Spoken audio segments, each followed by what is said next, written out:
এলাকাবাসীর দীর্ঘদিনের দাবি ছিল, অবশেষে সেই দাবি পূরণ হলো বিজেপি পরিচালিত আগরতলা পুর নিগমের উদ্যোগে। নতুনভাবে শ্মশান গড়ে উঠল পুর নিগমের 2 নম্বর ওয়ার্ডের পশ্চিম নারায়ণপুর এলাকায়। বৃহস্পতিবার এর উদ্বোধন হয়। উপস্থিত ছিলেন বটজলা বিধানসভার প্রাক্তন বিধায়ক ডক্টর দিলীপ দাস, আগরতলা পুর নিগমের মেয়র দীপক মজুমদার, মেয়রিন কর্পোরেটর প্রদীপ চন্দ, কর্পোরেটর শর্মিষ্ঠা বর্ধন, শম্পা সেন সরকার সহ অন্যান্যরা। শ্মশানের উদ্বোধন করে পুর নিগমের মেয়র দীপক মজুমদার বলেন, এই শ্মশানটি দীর্ঘদিন ধরে সংস্কারের অভাবে থুঁকছিল। মানুষের যাতে অসুবিধা না হয় তাই সংস্কার করে নতুনভাবে করে দেওয়া হয়েছে।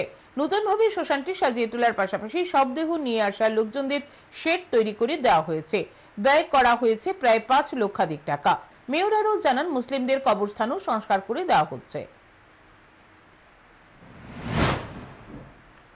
শর্মিষ্ঠা দেবী আমাদেরকে বলেছিল, এখানে যিনি বিধায়ক ছিলেন উনিও চেষ্টা করেছিলেন, কিন্তু আমাদের পৌর নিগম থেকে এটা উদ্যোগ গ্রহণ করা হয়েছে এবং এটা সংস্কার করা হয়েছে এই উদ্দেশ্যেই যাতে মানুষের কোনো অসুবিধা না হয়।